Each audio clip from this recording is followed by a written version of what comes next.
फिलहाल ये तस्वीरें मैं अपने दर्शकों को दिखाना चाहती हूँ। ये वो टूरिस्ट है, फायरिंग हुई है, बदहवासी की स्थिति में अस्पताल पहुंचे हैं। देखिए गोद में छोटा बच्चा है। ये वो महिला, आप देख सकते हैं कि किस तरीके की घबराहट, किस तरीके का डर है। जाहिर सी बात है इस तरीके से ओपन फायर हो जाए। और जैसे कि हमारे संवाददाता खालिद हमें बता रहे हैं कि इस समय यहाँ पर पर्यटन बहुत बढ़ रहा था और इसीलिए आतंकवादियों को ये बात हजम नहीं हो रही थी और इस तरीके का बड़ा हमला बोला गया है। 5 टूरिस्ट इसमें घायल हुए हैं। खालिद हमें पल पल की जानकारी दे रहे हैं। खालिद, मुझे इस समय का अपडेट आप ये बताइए कि क्या किसी आतंकी संगठन ने इसकी जिम्मेदारी ली है?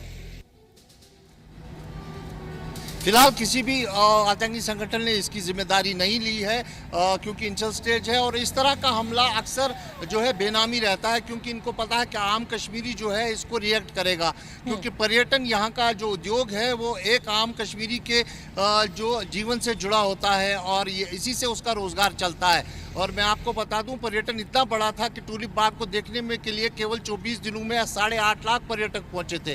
तो इस तरह का शुरुआत हुआ था इस सीजन का, लेकिन इसी बीच हमला होना ये कहीं ना कहीं हताशा है मिलिटेंट्स की, क्योंकि 1.5 साल से नहीं, हताशा भी है खालिद और गलतफहमी भी है। अगर उनको ऐसा लग रहा है इन मुट्ठी भर आतंकवादियों को कि हिंदुस्तानी डर जाएगा और कश्मीर नहीं आएगा क्योंकि ये गोली चला देंगे, तो ये इनकी गलतफहमी भी है।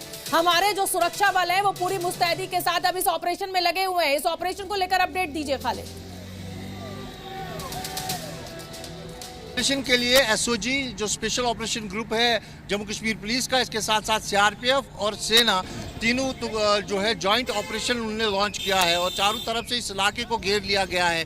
त्राल से भी अलर्ट कर दिया गया, क्योंकि इसका एक हिस्सा जो है त्राल से मिलता है और दूसरा हिस्सा जो है चंदनवारी से मिलता है। उस जगह को भी घेरे में ले लिया गया है और एक मैसिव सर्च हंट लॉन्च किया गया है, ताकि अगर इस इलाके में जो ये हमलावर है उसको वहीं दर दबोचा जाए। और जिस तरह से आपने कहा कि यही हताशा है कि पिछले 1.5 साल से सुरक्षा बलों ने जिस तरह से ऑल आउट ऑपरेशन कश्मीर घाटी में चलाया, चाहे फिर OGW हो या फिर मिलिटेंट सपोर्टर्स हो या फिर एक्टिव मिलिटेंट्स हो, उनके खिलाफ, उससे ये लगता था कि लगभग जो मिलिटेंसी है वो खत्म होने के कगार पे है। तो कहीं ना कहीं अपनी मौजूदगी को दर्ज कराने के लिए ये हमला एक सॉफ्ट टारगेट पे किया गया। ये तस्वीरें इस समय हम दिखा रहे हैं जिन पर्यटकों पे फायरिंग हुई है, रोती बिलखती हमें स्त्रियां, महिलाएं दिखाई दे रही हैं। आप मुझे ये बताइए कि इन पर्यटकों को लेकर क्या कोई अपडेट, कोई जानकारी आपको मिल पा रही है?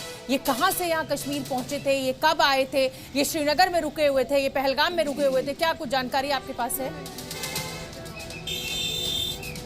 देखिए, जो हम तक अभी खबर पहुंची है, जो ग्रुप ऑफ टूरिस्ट था वो घूमने गया था श्रीनगर से, कई दिनों के टूर पे यहाँ पे था और वहाँ पर घूमने के लिए पहलगाम गए थे। वहीं से वो ऊपर बाईसरन भी घूमने गए थे और उन पर जो है ये हमला होने की हुआ है। और उसके बाद उनको जो है पहले गवर्नमेंट मेडिकल कॉलेज अनंतनाग में लिया गया है, जहाँ पे उनका जो इलाज है वो चिकित्सा चल रही है।